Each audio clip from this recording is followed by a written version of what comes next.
திமுக முப்பெரும் விழா 2025 கரூர் செப்டம்பர் 17 மாலை 6 மணி முதல் அனைவரும் வருக. No compromise. உங்க சைடுலயும் எங்க சைடுலயும். GT Holidays, South India's #1 travel brand. Indian Princess, the exclusive store for women. Fashion starts from 399 only. ஒவ்வொரு மாவட்டத்திலும் ஒவ்வொரு பிரச்சனை இருக்கும். நீங்கள் நாளைக்கு முதலமைச்சராக போகிறோம். நீங்கள் ஒன்றும் அமெரிக்க செனட் சபை தேர்தலில் நிற்க போகல. தமிழ்நாட்டுடைய முதலமைச்சராக போகிறீங்க. அப்போ எல்லா கட்சியும் பண்ணுற மாதிரி தான், எல்லா அரசியல்வாதிகள் போல தான் நீங்கள் தமிழக மக்களுடைய பிரச்சனைகளை புரிஞ்சிக்கணும். அப்போ 234 தொகுதியிலையும் என்னென்ன பிரச்சனைகள் இருக்குன்னு எடப்பாடி பழனிசாமி அவர்களுக்கு தெரியும், ஸ்டாலின் அவர்களுக்கு தெரியும், ஆனால் விஜய்க்கு மட்டும் தெரியாதுன்றீங்களா? தீபாவளி வீக்கெண்டில் வருது, திங்கக்கிழமை வருது, வெள்ளிக்கிழமையாக கிளம்பிடுவாங்க இங்கேருந்து ஊருக்கு. இவர் உட்காந்துட்டு இவர் ரோட் ஷோ நடத்திட்டு இருப்பாரு. ஊருக்கு போகிறவங்களாம் இது பண்ண விடுவாங்களா? அந்த சனிக்கிழமை போச்சா? அதுக்கு பிறகு இந்த பருவமழை ஆரம்பிச்சிச்சு. இப்போவே வங்கக்கடலில் ஏதோ உருவாயிருக்குது. இவர் போகிற மாவட்டங்களில் மழை பெஞ்சுன்னா அது முடிஞ்சிச்சு. டூரை போட்டு கொடுத்த டீம் வருத்தத்தில் இருக்குது, கோபத்தில் இருக்குது. ஏன்னா இவர்கள் மாற்றினது. வணக்கம் சார். வணக்கம். விஜய் வெளியே வரமாட்டான், மக்களையே சந்திக்க மாட்டான் வரலாம் சொல்லிட்டு இருந்தாரு. இல்லை, அறிக்கையில் சொல்லியிருக்காரு. அவரா நம்மளாம் மரியாதையாக தாங்க பேசுவோம். முப்பெரும் விழா அப்படின்ட்டு அந்த மடல்ன்ற பேரில் புதுசாக புலம்ப துவங்கியிருக்காங்க. குறிப்பாக இந்த ரோட் ஷோ, இந்த மக்கள் பிரச்சாரத்தை அடுத்து ஒரு பக்கம் சீமான் போட்டு அடிச்சிட்டு இருக்காரு, இன்னொரு பக்கம் டிஎம்கேவுடைய மினிஸ்டர்ஸ்லாம் இப்போது விமர்சிக்க தொடங்கியிருக்காங்க.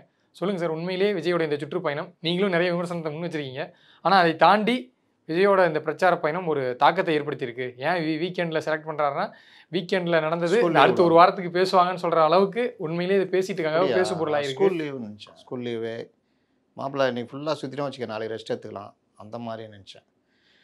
என்ன பிரச்சனைனா, நான் ரொம்ப விமர்சனம் வைக்கலைங்க, வச்சா ரொம்ப காண்டாகிறாங்க. ப்ரோ ஓரளவு தான் ப்ரோ, சும்மா நோண்டக்கூடாதுன்ற மாதிரி தான் பண்ணுங்கிறாங்க. அதனால் சில இதெல்லாம் விட்டு போயிடுறது. இல்லாட்டி இந்த மல்லிப்பூ மேட்டர்லாம் நான் போட்டிருப்பேன். இது மைக்கை நீட்டினோன்னு கதவு முன்னார எனக்கு உடனே என்ன ஞாபகம் வந்துச்சுன்னா, மல்லிப்பூன்னு இப்படி ஒதுங்கும் அப்படி வடிவேலு, அந்த மாதிரி தான் அதுதான் ஞாபகம் வந்தது. சரி, எதுக்கு இவங்களை போட்டுக்கிட்டு அடிச்சுக்கிட்டுன்னு விட்டுட்டேன். என்னன்னா, விஜய் என்ன சொன்னீங்க, ரோட் ஷோவா? பிரச்சார பயணம் பண்ணார். பிரச்சார பயணமா ரோட் ஷோவா? பிரச்சார பயணம். நீங்கள் ரோட் ஷோன்னு ஆரம்பிச்சிங்க. இந்த ரோட் ஷோ வண்டிக்குள்ளே பண்ணிட்டு, அதான் விஷயம். பிரச்சார பயணம் அப்படின்னா என்ன பண்ணுவாங்கன்னா, இப்போ எடப்பாடிலாம் போகிறாரு, எனக்கு கிட்டத்தட்ட 130 தொகுதி முடிச்சிட்டார். பிரச்சார பயணம்னா ஒரு இடத்துல அந்த இதுக்கு முன்னாடி கொஞ்சம் ஆரம்பிப்பாங்க, அங்கே பேசுவாங்க, அடுத்து கிளம்பி போயிட்டே இருப்பாங்க. அடுத்த ஊர் போகும்போது ஒன்றும் பெரிய இதெல்லாம் இருக்காது. ஆனால் இங்கே என்னென்னா, இவர் கோயம்புத்தூரில் அந்த இதுக்கு பண்ணாங்க பாருங்கள், பூத் கமிட்டிக்கு. அதாவது யாரோ எங்கேயோ நான்லாம் வர சொல்ல அப்படி இப்படின்னு சொல்லிட்டு எல்லா மாவட்டத்துலேயும் வர வச்சு ஒரு ரோட் ஷோவை மாற்றி பெரிய அளவில் சிக்கலாச்சு. என்ன நோக்கம்னா, இவர்களுக்கு பேச வராது, மற்ற விஷயங்கள்லாம் தெரியாது. அதுக்கு பதிலாக அந்த மாதிரி கும்பல் கூட்டும் போது நம்ம ஆளுங்க தான் உட்காந்து சேனலில் இது அவர்களுக்கு அடித்த சாவுமணி, அது பண்ணிட்டார் இது பண்ணிட்டாருன்னுவாங்கள்ல, அந்த மாதிரி ஒரு கருத்தை உருவாக்குறதுக்கு கோயம்புத்தூரில் பண்ணாங்க. அடுத்து மதுரைக்கு இவர் ஷூட் போகும்போது, இவர் எத்தனை வருஷமாக நடிச்சிட்டு இருக்காரு. ஆனால் அன்றைக்கி தான் கூப்பிட்டு பத்திரிகையாளர்லாம் இங்கே வாங்கன்னு கூப்பிட்டு, நான் மதுரைக்கு ஷூட்டிங் போகிறேன், யாரும் வந்து விடாதீர்கள் அப்படின்னு ரசிகர்களுக்கு ஒரு மெசேஜ் சொல்லிட்டு அங்கே போய் இறங்கிட்டு, ஷூட்டிங்கு பொதுவாக எப்படி போயிருப்பார் இவர் இதுக்கு முன்னாடி வரைக்கும்? கம்பெனி கார் வரும், இல்லாட்டி இவர் காரில் ஏறி போயிருப்பார். இவர் தாங்க சொல்லிட்டார்ல, பிரச்சாரம் வேணும் அங்கே கொண்டு வந்துட்டு அது மேலே ஏறிக்கின்னு அங்கேயும் ஒரு ரோட் ஷோ நடத்த பார்த்தார், அவருக்கா? ஆனால் போலீஸு தடுத்துட்டு அனுப்பிச்சி விட்டாங்க. இவருக்கு வேலை என்னென்னா, ஒன்றுமே தெரியாத மாதிரி ரோட் ஷோ நடத்தி இந்த இது பண்ணுறதுல ஒரு இது. அதனுடைய ஒரு வகை தான். எங்களுக்கு திருச்சியில் யாருமே ஹோட்டலில் ரூம் தரல. திமுக சதி, ஆளுங்கட்சி சதி. ஆளுங்கட்சி சில விஷயங்கள் பண்ணோம், ஆனால் ஹோட்டலில் ரூம் தராதுன்னு சொல்கிற அளவுக்குலாம் போகாது. ஏன்னா அது ஹோட்டல்ன்றது அவங்க சொந்த ஒரு இது. இவங்க தங்குனா மற்ற கஸ்டமருக்கு என்னென்ன பிரச்சனை, இவர்கள் என்னென்ன பண்ணுவாங்க, சில பேர் ஜன்னல் மேலே ஏறிடுவாங்க. ஆரம்பத்துலேருந்து தாவேக்கா தானே சொல்கிறாங்க 23 நிபந்தனைகள். இதுவே உதயநிதி ஸ்டாலின் வந்தால் 23 நிபந்தனைகள் விதிப்பீங்களா? இந்த மாதிரி மேலே ஏறி நின்று பேசக்கூடாது, கையை காட்டக்கூடாதுன்னு சொல்லுவீங்களா? இது உதயநிதி ஸ்டாலினுக்கோ இல்லை மற்ற கட்சிக்காரங்களும் சொல்லுவீங்க, ஏன் விஜய்க்கு மட்டும் ஏன் இந்த மாதிரி மேலே ஏறி நின்று கையை காட்டக்கூடாதெல்லாம் எங்கேயும் சொல்லலை, விதியிலையும் இல்லை. போலீஸ் இது கண்டிஷன்ஸ்னு பிரிண்டட் பேப்பரே இருக்கும் எப்போவுமே, அது கொடுத்துருவாங்க. என்ன இவர்கள் உருட்டு இது. இந்த உருட்டுக்கெல்லாம் இந்த ஆணவ கொலைக்கு எதிராக தனிச்சட்டம் கொண்டு வரணும்னு வழக்கு போட்டான்னு சொன்னாங்கல்ல, நீங்கள் கூட கேட்டீங்க, நானும் அப்போ கேட்டேன், யாருங்க சொன்னாங்க, இன்னை வரைக்கும் இருக்கா? இதுதான் இன்றைக்கி வக்ஃப் திருத்த மசோதா இடைக்கால தீர்ப்பு வந்திருக்கு. எதாவது ரியாக்ட் பண்ணுவாங்களா? ஒன்றும் பண்ண மாட்டாங்க. இதை விட்டுருங்க. என்னன்னா, ஏன் இவரை மேலே இது பண்ணக்கூடாதுன்னா சொன்னதுன்னா வாய்மொழியாக சொல்லியிருப்பாங்க. ஏன்னா ரோட் ஷோ பண்ண வர்றதுக்காக அதை பண்ணாதீங்கன்னு சொல்லியிருப்பாங்க. ஏன் பண்ணக்கூடாது சார்?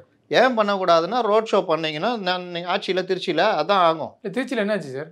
எவ்வளோ என்ன ஆச்சா? இல்லை நீங்கள் வீக்கெண்ட் ஏதாவது அமெரிக்கா லண்டனில் இருந்தீங்களா? இல்ல அமெரிக்கா சார். லண்டன் கூட தெரிஞ்சிருமே, இப்போலாம் வந்துச்சு ட்விட்டர்லேயே இல்ல சார். பார்த்து. போனாரு, போனார். மக்கள் கூடியிருந்தாங்க வீக்கெண்டில். இது பர்மிஷன் வாங்கிட்டு தானே ப்ரீ Permission பிளான்டாக தானே வாங்கி போகிறாங்க. திடீர்னு இவர் வந்து போய் நான் வந்து போகிறேன் அப்படின்னு சொல்லிட்டு இது போலயே. நான் சொல்ல வரதுக்குள்ள நீங்கள் உணர்ச்சி வசப்படுறீங்க. என்ன பண்ணுறது? கொஞ்சம் உணர்ச்சியை கட்டுப்படுத்திங்க. இவர் கொடுத்த பர்மிஷனு பிரச்சார பயணத்துக்கு தான். நான் சொல்லிட்டே வந்திருந்தேன் மதுரையில் பண்ணாருன்னு. அடுத்து இங்கே ரூம் தரல அது இதுன்னு பிரச்சனை பண்ணிவிட்டு இவருடைய நோக்கம் என்னென்னா அங்கே வந்து அன்னைக்கு காலையில் வந்து ஏர்போர்ட்டில் இறங்கி வரணுன்றது தான். பிரச்சார பயணம் நீங்கள் ஒழுங்காக நடத்தணும் அப்படின்னா நீங்கள் வந்து திருச்சியில் ரூமே கிடைக்காதா? இல்லை கட்சிக்காரங்க வீடு கிடையாதா? இல்லை திரையுலகை சார்ந்தவர்கள் பங்களாக்கள் கிடையாதா? இல்லை இவருக்கே அங்கே பங்களாக்கள் எதுவும் இருக்காதா? என்ன நோக்கம்னா பாருங்கள் எல்லாம் தரல அப்படின்ட்டு அன்றைக்கி காலையில் கிளம்பி இங்கே வரும்போது தான் நம்மளால் டயருக்குள்ளே கேமரா விட்டான். ரமேஷ் சொல்லுங்கள் ரமேஷ், என்ன நடக்கிறது அங்கே? இப்போ தான் ஒரு வண்டி வீல் சுற்ற ஆரம்பிச்சிருக்குது. அந்த வண்டியானது கருப்பு கலர் வண்டி. அந்த வண்டி என்பது முன்னாடி 2 கண்ணாடி, சைடில் 4 கண்ணாடி இருக்கிறது. இப்படிலாம் உட்காந்து டீகோடு பண்ணிட்டு அவர் அங்கேருந்து வந்து ஏர்போர்ட்டில் வந்து இங்கே இறங்கி அந்த இடத்துல இவருடைய பிரச்சார வாகனத்தை கொண்டு வராங்க. அதில் ஏறிக்கிட்டு வர்றாங்க. ஏர்போர்ட்டில் ஏற்கனவே இவர் வந்து வர்றாருன்னா அங்கே ஒரு கும்பல். அந்த கும்பல் வழி நெடுகளும் இல்லை, அந்த கும்பலே அடைச்சிக்கிட்டு அப்படியே வருது. இதுதான் பிரச்சனை. இதை வந்து இவர்கள் திட்டமிட்டு பண்ணாங்க அப்படின்றது போலீஸ் ரிப்போர்ட்டு. இது திட்டமிட்ட ஒரு ரோட் ஷோ. அன்னைக்கு முழுவதும் அந்த திருச்சி மக்கள் கடுமையான கஷ்டப்பட்டாங்க. இவர் முறைப்படி என்ன பண்ணியிருக்கணும்னா 10:30 மணி அங்கே மரக்கடை பக்கத்தில் எங்கேயாவது தங்கிட்டு அங்கேருந்து கூட வந்திருக்கலாம். ஒரு 1 ஹவர் ஆகும்னு வச்சிங்களேன். இதே மாதிரி இப்படி கும்பலாக வந்து வரலாம். இதுதான் பண்ணுவாங்க. எல்லாத்துக்கும் மேலே வேண்டுகோள் வைப்பாங்க தலைவர்கள், கலைஞ்சி போங்க, இது பண்ணாதீங்க, நம்ம நோக்கம் நான் வந்து அங்கே வர்றேன் பேசுவோம் அப்படின்னு. இது எதுவுமே பண்ணுறதில்ல. என்னது தலைவர் வந்துட்டு ரோட் ஷோன்ற பேரில் 4 மணிக்கு வந்து இல்லை நீங்கள் சொல்கிறது வந்து இந்த கூட்டம் வந்து திட்டமிட்டு கூட்டப்பட்டது. இது வந்து ஃபுல்லாக வந்து அந்த நீங்கள் சொல்கிறீங்கள ஏன் வந்து ஒவ்வொரு பாயிண்ட்டுக்கும் வந்து லேட் ஆச்சு, அவர் வந்து ஏன் லேட்டாக பேச ஆரம்பிச்சார், இதெல்லாம் அவர்களே உருவாக்கிட்டாங்க. இதெல்லாமே பிளான் பண்ணி பிளான் பண்ணி அவர்களே உருவாக்குனது. ஆக்சுவலாக இவர்கள் இல்லை சார், கடைசியாக பெரம்பலூரில் வந்து ஒரு பேசவே இல்லை. இப்படிலாம் பேச முடியாத ஒரு வாய்ப்பு தெரிஞ்சு பேசுறதே பார்த்து பயந்து ஓடுறவனாச்சேங்க. என்னமோ பேச அப்படியே சீமான் மாதிரி ஒவ்வொரு இடத்துலயும். கடந்த காலங்கள்ல விஜய் வந்து பேசுற ஆர்ப்பாட்டத்துல வந்து பிரச்சனைகளை வந்து பட்டும் படாம பேசிட்டு போறாரு அப்படின்லாம் சொல்லியிருந்தீங்க. ஆமா. ஆனா கடந்த காலம் கம்பேர் பண்ணும்போது இது அடுத்து ஒரு படி போய் நல்லா தான் சார் பேசியிருக்காரு. யாரையும் படிச்சாரா? இல்ல யாரையும் பேசினாரா? எல்லா அரசியல் கட்சி தலைவர்களும் படிச்சுட்டு தான் சார். எல்லாரும் படிக்கலையா? பாயிண்ட் வச்சுக்குவாங்க, குறிப்பு வச்சுக்குவாங்க, பார்த்துட்டு பேசுவாங்க. யார் படிக்கிறாங்க? அதே மாதிரி குறிப்பு தான் சார் வச்சுக்கிட்டாரு. சில இது பார்த்து படிப்பாங்க, சில இது அப்படி பேசிட்டு பேப்பர் கீழே இறக்கிட்டு ஃப்ளோவில் பேசுவாங்க. சில இது மறுபடியும் ஞாபகம் வரும்போது பார்த்து படிப்பாங்க. எவ்வளோ நேரம் பேசணும்? 15 நிமிஷம் 15 நிமிஷம் பேசியிருப்பாரு ஃபர்ஸ்ட் பாயிண்ட்ல. செகண்ட் பாயிண்ட்லேயே ஒரு 15 நிமிஷம் பேசியிருப்பாரு சார். அவ்வளோதானே சார் பர்மிஷன்ல விஜய் பேசுறதுக்கு உண்டான அதுவே கட்டுப்பாடு தானே சொல்றாங்க. சும்மா அந்த கதை தான் சொல்கிறேன். இவர்கள் சொல்கிற கதையெல்லாம் நம்பாதீங்க. போலீஸு இவ்வளோ கும்பலில் நீங்கள் பார்த்தீங்களா ரோட் ஷோ நடத்துனாங்கல்ல, அந்த இடத்துல போலீஸால் எதாவது பண்ண முடிஞ்சதா? இல்லை நிறுத்துங்க எல்லாத்தையும் கலைஞ்சி போக சொல்லுங்கள், எதாவது பண்ண முடிஞ்சதா? போலீஸ் நினச்சா பண்ணலாம். அது வேறு வகையான பிரச்சனை உருவாக்கும். அப்போ இவர்கள் மீறி பண்ணுறதுக்கு வேறு என்ன பண்ண முடியும்? ஏர்போர்ட்டு உள்ளே வர வச்சு எல்லாமே சேதம். இன்றைக்கி வழக்கு போட்டிருக்காங்க. இந்த விஷயத்துலையும் வழக்கு போடுவாங்க. இவ்வளோ தான். இதுக்கு பிறகு நீங்கள் அடுத்த மாவட்டத்தில் வாங்கும்போது இந்த கண்டிஷன் இன்னும் கடுமையாகும். இவர்கள் நோக்கம் பிரச்சாரம் பண்ணுறதுன்னு கிடையாது. எல்லாத்துக்கும் மேலே நான் ஒரு விஷயம் திரும்ப சொல்கிறேன். இவர் பேசுகிறது டெம்ப்ளேட் வார்டு. முதல்வர் அவர்களே நான் சொன்னால் கோச்சிக்குவார், ரைட்டு, அவர்களே இந்த மாதிரி இது சார். இல்லை டெம்ப்ளேட் வேர்டுனா என்ன சார்? கிட்னி திருட்டை பற்றி பேசியிருக்காரு. என்ன பேசினார்? டிஎம்கே எம்எல்ஏ ஒரு மருத்துவமனையில் கிட்னி திருட்டு நடக்குது. அப்புறம் வேறு அதில் என்னென்ன நடந்தது? சரி அது வேணாம். வேறு மின் கட்டண உயர்வு பற்றி என்ன பேசினார்? ஊரில் உங்கள் தொகுதியில் வந்து 2 அமைச்சர்கள் இருக்காங்க, அவங்க இருந்து எந்த பிரயோஜனமும் கிடையாது. அவ்வளோதான். வேறு சொல்லுங்க. அரியலூர் போனார், சிமெண்ட் இதுனாரு அப்படின்னாரு, அவ்வளோதான். வேறு சரி விடுங்க. கடந்த காலங்களில் பேச்சை விட இந்த டைம் வந்து மென்ஷன் பண்ணி இதுக்கு மேலே ஏங்க 15 நிமிஷம் என்ன சார் பேச முடியும்? 15 நிமிஷம் உங்களை யார் பேசணும்? 1 hour கூட பேசுங்க, யாரும் உங்களை கேட்க போகிறது இல்லையா? போலீஸ் வந்து ஏன் யாரும் அதுக்கு ஒரு வழக்கெல்லாம் அதெல்லாம் ஒன்றும் பண்ண மாட்டாங்க. நீ ஏங்க நான் வந்து பேசுகிறதே 5 மணி நேரம் வர்றீங்க எனக்கு என்னென்னு. அப்புறம் ஒரு 15 நிமிஷம் 10 நிமிஷம் மனப்பாடம் பண்ணி கூட முடியல. இப்போ அந்த அளவு பேப்பர் எடுத்துக்கிட்டு ஃபுல்லாக வரிசையாக படிக்கிறாரு. நான் என்ன திரும்ப சொல்கிறேன், ஒரு தலைவர்னா நீங்கள் பேசுகிற விஷயங்கள் இவர் சீமான் சொன்னார்ல, இதயத்திலேருந்து பேசுகிறானா நீ பேப்பர் வச்சுட்டு பேசுகிறேன்னு. ஆக்சுவலாக அவர் கரெக்டான அந்த வேர்டு அது. என்னென்னா இந்த மக்களுடைய பிரச்சனையில் புரிஞ்சிக்கிட்டு பேசுகிறவன் தான் தலைவன். அப்படி பேசும்போது தான் நீங்கள் மக்களோட கனெக்ட் ஆவீங்க. ஆனால் இவர் அதெல்லாம் கிடையாது. இவர் வந்து அந்த இடத்துல பேச வராது, மனப்பாடம் பண்ணி பண்ண முடியாது. அதுக்கு அந்த 536 அந்த தேர்தல் வாக்குறுதிகளை இதெல்லாம் நிறைவேற்றினலாம் கேட்குறதா அப்படியே படிச்சுட்டு போய்கிட்டே இருக்காரு. இவ்வளோதான் இவர்களுடைய இதுன்ற. சரி இல்லை சார், நான் இப்போது எடப்பாடி பழனிசாமியோடைய சுற்றுப்பயணத்துக்கும் போயிருக்கேன். அவர் அங்கே பிரச்சனை பண்ணுறாருன்னு வச்சோங்களேன். அவருமே அந்த ஒரு பின் பண்ணி ஒரு புக்லெட் மாதிரியும் தராங்க, அந்த என்னென்ன பிரச்சனைகள் பேசுகிறதோ ஒரு இது பேசுகிறாரு. அதை பார்த்து தான் படிக்கிறாரு. ஆனால் பேசிட்டு சில கருத்துக்கள் வந்து ஒரு அதை பார்க்காம சொல்லுவார். இப்போ திமுக அரசாங்கத்தை வந்து அகற்றணும், இந்த மாதிரியான ஜென்ரலான விஷயங்களை வந்து அவர் அதை பார்க்காமையே பேசுவார். எடப்பாடி பழனிசாமி 3-4 விஷயங்களே பேசுவார். ஒன்று, அந்த மாவட்டத்தில் இருக்கிற பிரச்சனைகளை பேசுவார், விரிவாக பேசுவார். 2, அதிமுக கொண்டு வந்த திட்டங்கள் எதெல்லாம் கிடப்பில் போட்டாங்க பேசுவார். 3, திமுக எதெல்லாம் செய்யலைன்றதை பேசுவார். இது அந்த மாவட்டத்துக்கு. 4, நான் வந்தால் இதெல்லாம் இந்த மாவட்டத்தில் இந்த மாதிரிலாம் நின்றுருக்குது, இதெல்லாம் நான் பண்ணுவேன், இந்த மாவட்ட மக்களுக்கு இந்த பிரச்சனை இருக்குது, இந்த மாதிரிலாம் பேசுவாங்க. இதுதாங்க இது. குறைந்தபட்சம் இவர் இந்த ரோட் ஷோன்னு சுதந்திரமாக சொல்கிறேன். இவர் உண்மையிலேயே திருச்சியில் எத்தனை தொகுதி? 9 தொகுதி. இவர் 9 தொகுதிக்கு திருச்சிக்கே கிட்டத்தட்ட 2 நாள் செலவு பண்ணணும். இவர் வீக் டேஸில் 1 நாள்னு வராரு. முதற்கட்டம் சார், முதற்கட்டமாக தான் முதற்கட்டம். டிசம்பர் வரைக்கும் கொடுத்துட்டாங்க, அப்புறம் முதற்கட்டன்றீங்க. வேற என்ன, தேர்தலெல்லாம் முடிஞ்சு பிரச்சாரம் பண்ண போகிறாரா? மே கடந்தும் ஜூனிலும் நாங்கள் பிரச்சாரம் செய்வோன்னு. பிரச்சாரம்னா கண்டிப்பாக 234 தொகுதி போய் தான் சார் அவங்க ஒரு அரசியல் கட்சி தலைவர். அதை தான் கேட்குறாங்க. 234 தொகுதிக்கு போகணுன்னா நீங்கள் வந்து டெய்லி கிளம்புனாலே, இப்போ கிளம்புனாலே 234 முடிக்கிறதுக்கு ரொம்ப கஷ்டன்றேன். திருச்சி வர்றீங்க, நீங்கள் வர்றீங்க, திருச்சியில் ஒவ்வொரு ஒவ்வொரு தொகுதியிலும் சரி 2 தொகுதி 3 தொகுதி வச்சுக்கிறீங்க. அப்போ 9னா 3 நாள் இல்லை 2 நாள். அந்த திருச்சியிலேயே நீங்கள் அங்கே இருக்கிறாங்கல்ல, அங்கே மக்கள். இப்போ எடப்பாடி என்ன பண்ணுறாரு? திருப்பூர் போகிறாருன்னா காலையில் திருப்பூரில் இருக்கிற வியாபாரிகள், மற்ற விவசாயிகள், மற்ற எல்லாரையும் ஒரு சந்திப்பு கூட்டம் நடக்கும்.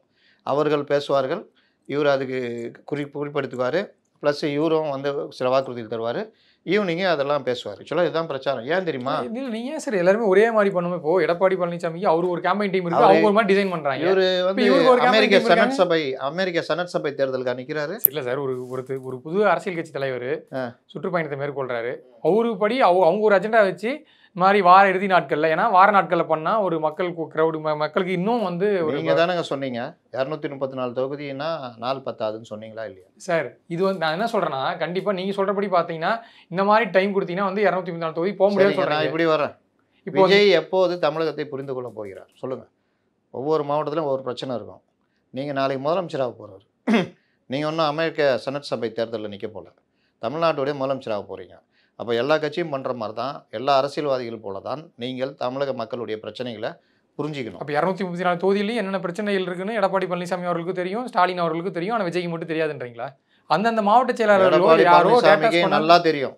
எடப்பாடி பழனிசாமிக்கு நல்லா தெரியும் 234 தொகுதியில் என்னென்ன பிரச்சனை இருக்குன்னு தெரியும். தெரியலனாலும் அந்த தொகுதி போகும்போது அந்த மாவட்ட செயலாளர் வந்து எல்லாரும் எடுத்து கொடுத்து பேசுவாங்க. ப்ளஸ் இவர் இன்ட்ராக்ட் பண்ணுறாருன்னு சொல்கிறேன்ல காலையிலலாம், அந்த இன்ட்ராக்டில் ஓரளவுக்கு தெரியும். அதே தான் சார் விஜயும் அடுத்த வருங்காலங்களில் பண்ணுவாங்க. நீங்கள் என்ன விஜயுடைய செய்தி தொடர்பாளரா? என்ன பதில் சொல்லிட்டு இருக்கிறீங்க? எப்படி வருவார் நீங்கள் சொல்கிறீங்க? ஏங்க போகிற இதே வந்து 15 நாளுக்கு 4 மாதத்துக்கு ஒவ்வொரு சாட்டர்டே போட்டு 15 நாள் டிசம்பரோட முடியுது. இதில் 2 தீபாவளிக்கு ஒரு சனிக்கிழமை வருது. அந்த தீபாவளிக்கு வந்து இவர் விட்டுருவாங்களா? நான் கேட்குறேன். தீபாவளி வீக்கெண்டில் வருது, திங்கக்கிழமை வருது, வெள்ளிக்கிழமையாக கிளம்பிடுவாங்க இங்கேருந்து ஊருக்கு. இவர் உக்காந்துட்டு இவர் ரோட் ஷோ நடத்திட்டு இருப்பார். ஊருக்கு போகிறவங்களாம் இது பண்ண விடுவாங்களா? அந்த சனிக்கிழமை போச்சா? அதுக்கு பிறகு இந்த பருவமழை ஆரம்பிச்சிச்சு. இப்போவே வங்கக்கடலில் ஏதோ உருவாயிருக்குது. இவர் போகிற மாவட்டங்களில் மழை பெஞ்சுன்னா அது முடிஞ்சிச்சு. என்ன பேசுகிறீங்க? மொத்தமே 15 பிக் பாஸ் நடத்திக்கிட்டு இருக்கிறீங்க. 120 நாள் பிக் பாஸ் நடத்துவான் தெரியுமா? 105 நாள், 15 வாரம், 17 70, 7 35, 105 நாள் இப்படி நடத்துவான். அதை தான் நடத்திக்கிட்டு இருக்கிறீங்க. அதுலேயே உங்களால் குறிப்பிட்டு இதெல்லாம் போக முடியாதுன்றேன்.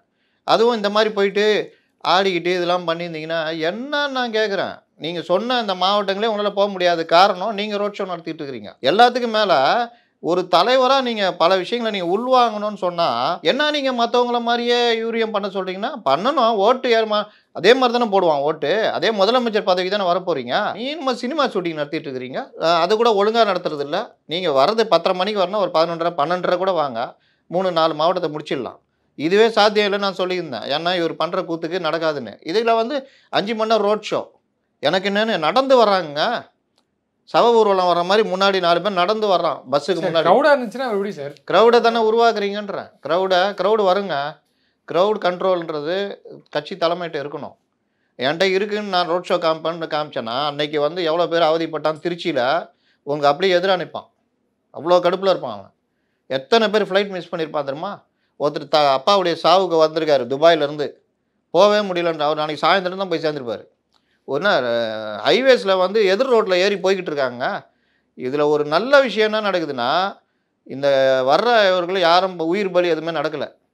பெரிய அதிர்ஷ்டங்க அது. பஸ்ஸு போது பஸ்ஸுக்கு சைடில் இப்படி ஓடி முன்னாடி ஓடுறாங்க. அந்த டிரைவர் ஓடிட்டு போகிறான்ல, சத்தியமாக அவனுக்கு தெரியாது. இவன் ஒரு 4.5 அடி 5 அடி இருப்பான்.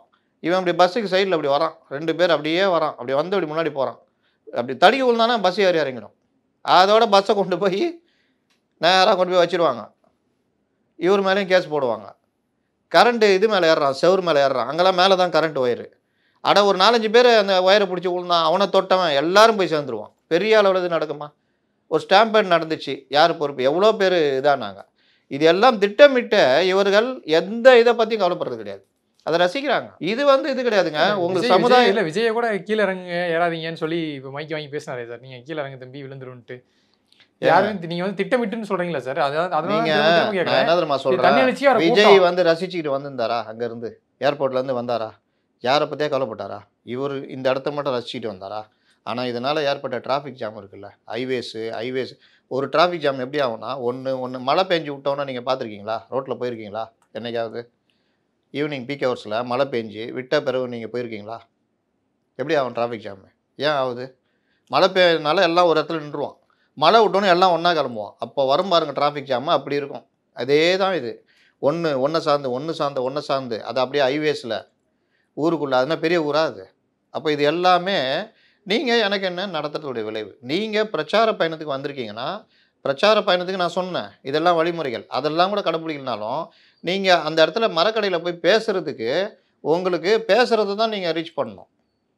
ஆனால் இவர்கள் என்னென்னா, நான் காமிக்கிறேன் பாரு, உங்களுக்கு தான் வரும் தெரியுமே, ஏன் புதுசாக காமிக்கணுன்றேன். அப்போது போலீஸுடைய இதை மீறி நீங்கள் ஒரு ரோட் ஷோ நடத்துனீங்க. நீங்கள் அதாவது நீங்கள் சொல்கிற மாதிரி ஏர்போர்ட்டில் இறங்கி ஒரு காரை பிடிச்சி டேரெக்டாக அந்த பாயிண்ட்டுக்கு போயிட்டு நீங்கள் அங்கே போய் அந்த பாயிண்ட் கூட போகணுன்னு அவசியம் இல்லைங்க. ஒரு 1 கிலோமீட்டர் முன்னாடி கூட அந்த பஸ்ஸில் ஏறிட்டு ஊர்வலமாக வந்து கூட வரலாம். அவ்வளோ ரொம்ப நேரம்லாம் ஆகாது. அந்த இடத்துல மட்டும் டிராஃபிக் ஜாம் ஆகும். இதுதான் எல்லாருமே பண்ணுறது. இல்லாட்டி நேராக வந்து இறங்கிடுவாங்க. ஜெயலலிதாலாம் நேராக ஒரு இடத்துல ஏற்பாடு பண்ணி வச்சுட்டு ஹெலிகாப்டரில் வந்து இறங்குவாங்க. மக்களுக்கு நீங்கள் தொல்லை கொடுக்காம இருந்தால் தான் மக்கள் ஓட்டம் போடுவான். இது சும்மாவே அவங்க ஆடினதெல்லாம் பார்த்தீங்கல்ல. நம்ம வடகன்ஸுங்களை கிண்டல் பண்ணுவோம். இன்றைக்கி வடகன்ஸுங்க நம்மளை கிண்டல் பண்ணிக்கிட்டு இருக்கிறான். அதுவும் நேஷ்னல் டிவி சேனல் ரிப்போர்ட்டரை இவங்க பண்ண கூத்துலாம் போட்டு இதில் ட்விட்டர்லலாம் போட்டு கிழிச்சிக்கிட்டு இருக்கிறாங்க. இவங்களெல்லாம் இதெல்லாம் சொல்லித்தர முடியாதா? நான் கேட்குறேன். எது எப்படி போகணுன்னு என்ன பண்ணணும்னு தெரியாதா? எந்த கட்டுப்பாடும் கிடையாதுங்க. குறிப்பாக யங்ஸ்டர்ஸ் அங்கே இருக்காங்கன்னு அரசியல் பக்குவப்படாத எந்த கட்சியில் அங்கே யங்ஸ்டர்ஸ் இல்லை? எல்லா கட்சியிலும் இப்படியே அங்கே பண்ணிக்கிட்டு இருக்கிறான். சொல்லுங்கள், எங்கேயாவது நீங்கள் சொல்லுங்கள். டிஎம்கே, ஏடிஎம்கே, சீமான் கட்சி, அண்ணாமலைக்கு வந்த யங்ஸ்டர்ஸு, பாமகக்கு வந்த யங்ஸ்டர்ஸு அதிகபட்சமாக அந்த வண்டி மேலே ஏறிட்டு எதாவது பண்ணிட்டு போவாங்க. இது மாதிரி எங்கேயா பார்த்துருக்கீங்களா நீங்கள்? இந்த தலைமைக்கே கட்டுப்படாத கூட்டம். விஜய் கையை விட்டால் கையை பிடிச்சி எடுத்துன்னு போடுவான் போல். அந்த பஸ்ஸில் விட்டால் பஸ்லையும் யாரும் ட்ரை பண்ணுறானுங்க. அதுக்கு தான் அந்த பஸ்ஸை இப்படி வடிவமைச்சிருக்காங்க. அப்போ இந்த மாதிரி பண்ணுறதெல்லாம் ஓரளவுக்கு கட்டுப்படுத்துறது தலைமை அறிவிப்பு மற்ற விஷயங்கள் எதுவுமே இல்லை. மாவட்ட செயலாளரோ மற்ற நிர்வாகிகளோ வர்றது, கட்டுக்கோப்பாக அவங்க கூட்டத்தை கூட்டு வர்றது, எந்த மாவட்டத்துலேருந்து இந்த வேலையை பண்ணுறான் அவனை கேளு, இந்த ஏற்பாடு எதுவுமே கிடையாது. இவர் ஒரு பின்னாடி ஒரு காரில் உட்காந்துன்னு மைக்கு நின்னா கட்சி கட்டமைப்பு தான் ஒன்றும் இல்லை. இந்த மாதிரி விஷயங்கள்ல கரெக்டாக இருக்கணும்ல. இது எல்லாம் எவ்வளோன்னு கூட்டம்னு பார்த்தீங்கன்னா 1,00,000. போலீஸ் ரிப்போர்ட் இதோட கம்மி. இது வந்து அந்த இடத்துல காமிக்கும் பொழுது நம்ம பத்திரிகையாளர்கள் மற்றவர்கள்லாம் விஜய் எச்சரிக்கை செய்து விட்டார், மரண அடி திமுகவிற்கு, யார் வந்தாலும் வருங்க, உங்களுக்கு கொஞ்சம் யார் வந்தாலும் வரும் சார். இப்படி சீமான் சொல்லிட்டு இருக்காரு, நயன்தாரா வந்தால் கூட இவ்வளோ கூட்டம் கண்டிப்பாக வரும். வரலையா? சன்னி லியோனு காமிக்கவா? இதே கமல்ஹாசன் காமிக்கவா? விஷுவல் காமிக்கவா? கமல்ஹாசன் வந்த கூட்டத்தை காமிக்கவா? பிரச்சார பயணம் முடிஞ்சதுக்கப்புறம் காவல்துறையிலேருந்து ரிப்போர்ட் கொடுத்ததா சொன்னீங்க. என்ன இந்த பிரச்சார பயணத்துக்கு அப்புறம் தாவேக சைடில் என்ன நினைக்கிறாங்க? இப்போ காவல்துறையிலேருந்து ஒரு ரிப்போர்ட் கொடுத்துருங்க, அதில் என்ன சொல்லியிருக்காங்க சார்? காவல்துறையில் ஒன்றும் ரிப்போர்ட் கொடுக்கல. இந்த மாதிரி சேதங்கள் இந்த மாதிரி பண்ணதுக்கு வழக்கு பதிவு பண்ணியிருக்காங்க. அடுத்தடுத்து உங்களுக்கு கொடுக்கும்போது இந்த கண்டிஷன்ஸ் இன்னும் டைட் பண்ணுவாங்க. ஆனால் இவங்க சொல்கிற மாதிரி மேலே வரக்கூடாது, எட்டி பார்க்கக்கூடாதுன்னா என்ன பிரச்சனைனா, இவர் இந்த மாதிரி ரோட் ஷோ நடத்துவான்றதுக்காக தான் அந்த கண்டிஷன்ஸு. 10 நிமிஷம் தான் பேசணும், 15 நிமிஷம் தான் பேசணும்லாம் சொல்ல மாட்டாங்க. ஏன் சொல்லுவாங்கன்னா, ஒரு இடத்துல நீங்கள் வந்து பேச போகிறீங்க அப்படின்னா, அங்கே ஒரு 10-15 நிமிஷம் பேசிட்டிங்கன்னா அந்த டிராஃபிக் கலைஞ்சிரும்னு சொல்லிட்டு. ஆனால் இவர் தான் 4 மணி நேரமாக டிராஃபிக் இதே உருவாக்கிட்டு வந்துட்டார். அப்போ இது வந்து ஒரு கேலி கூத்து மாதிரி மாறும். நீங்கள் பொதுவாக தேர்தல் பிரச்சாரத்தெல்லாம் பாருங்கள், தலைவர்கள் 10 நிமிஷம் அங்கங்கே பேசிட்டு போயிட்டே இருப்பாங்க. ஏன்னா அவங்க பல இடங்கள் இப்போ திருச்சின்னா 10 இடம் பேசுவாங்க. 10 இடத்துலையும் ஒரு 10 நிமிஷம் வேறு சப்ஜெக்ட்டு எல்லாம் பேசிட்டு போவாங்க. சில பேர் ஒரே சப்ஜெக்டை மாற்றி லைட்டாக பேசுவாங்க. இதுதான் நடக்கும். இந்த மாதிரிலாம் ரோட் ஷோ மாதிரிலாம் நடக்காது. தாவேகா தரப்புல இந்த பிரச்சார பயணம் முடிஞ்சதுக்கப்புறம் அவங்க என்ன சார் நினைக்கிறாங்க? தாவேகால இந்த சைடு வெற்றி பயணம் நினைக்கிறாங்களா? இந்த டூரை போட்டு கொடுத்த டீம் வந்து வருத்தத்தில் இருக்குது, கோபத்தில் இருக்குது. ஏன்னா இவர்கள் மாற்றினது, இவங்க டூர் போட்டு கொடுத்த டீமு கரெக்டாக பிரச்சாரம் இந்த நேரத்தில் பேசணும், அதுதான் அவங்களுடைய குறிக்கோளாக இருந்தது. கேம்பிங் டீம் வந்து அந்த பாயிண்ட்டு எல்லாமே செட் பண்ணது அது ஆதவர்ஜுனா டீமு. இதுக்குள்ளே நடுவில் பூந்து மாற்றி இந்த 3 ஹவர் 4 ஹவர் ஆக்கி கட்சிக்காரங்க, ஈவன் நம்ம புஷி இவர்கள் உட்பட பண்ண கூத்து. அதனால என்ன ஆச்சுன்னா அவங்க வந்து ஒவ்வொரு இடத்துலையும் நல்லா பக்காவாக யோசிக்கிறாங்க, சர்வே எடுக்கிறாங்க, மக்களுடைய கருத்தை பார்க்குறாங்க, மற்ற கட்சிக்காரங்களாம் பார்க்குறாங்க. அதுக்கேற்ற மாதிரி இவருக்கு கொஞ்சம் சில பாயிண்ட்ஸ் கொடுக்குறாங்க. இது எதையுமே ஃபாலோ பண்ணாமல் கெடுத்து விட்றது புஷி ஆனந்த், இந்த ஜானு இவர்களுடைய இது. அப்போது நீங்கள் ஒரு கட்சி தலைவர் ஒன்று நீங்கள் சுயமாக இயங்கணும், இல்லைன்னா உங்களுக்குரிய டீம் கொடுக்குற அந்த பாயிண்ட்ஸு மற்ற விஷயங்களை ஏற்றுக்கணும். ரெண்டுத்தையும் நான் மீறுவேன்னா இந்த சின்ன பசங்க கதை தான். இந்த மாதிரி ஏர்போர்ட்லேருந்து நீங்கள் கேம்பெயின் வைக்கலே போங்கன்னு சொன்னதெல்லாம் வந்து இவங்க சொன்னது தான். இவர்கள் பண்ணதுங்க. கேம்பெயின் வைக்கலாம் போக சொல்லலை. அவர்கள் வந்து 3 இடம் பேசணும், குயிக்காக போகணும், இந்த இடத்துல இத்தனை மணிக்கு ரீச் ஆகணும், இது ஆகணும்னு அவங்க போட்டு கொடுத்துட்டாங்க. அது எப்படி போகணுன்னு முதற்கொண்டு இதை மாற்றிக்கிட்டு ஏர்போர்ட்டில் வந்து இறங்கிட்டு அங்கே பஸ்ஸை வர வச்சு அங்கேருந்து இந்த ரோட் ஷோ நடத்துனதெல்லாம் இவர்கள். தலையாட்டி வந்தார்ல, தலையாட்டி, அந்த தலையாட்டி உட்பட எல்லாம் பண்ணது. இதுதான் பிரச்சனை. விஜய் அடுத்து எப்படி அதை வந்து மெருகேற்ற போகிறாரு, பேசுவாரா அப்படின்ட்டு வந்து பொறுத்து வந்து பார்க்கலாம். நீங்களும் நிறைய சஜஷன் கொடுத்துருக்கீங்க, நேரம் ஒதுக்கி நிறைய தகவல் பகிர்ந்துட்டீங்க. நேரத்துக்கு நன்றி சார். நன்றி. திமுக முப்பெரும் விழா 2025 கரூர் செப்டம்பர் 17 மாலை 6 மணி முதல் அனைவரும் வருக. No compromise. உங்க சைடுலயும் எங்க சைடுலயும். GT Holidays, South India's #1 travel brand. Indian Princess, the exclusive store for women. Fashion starts from $399 only.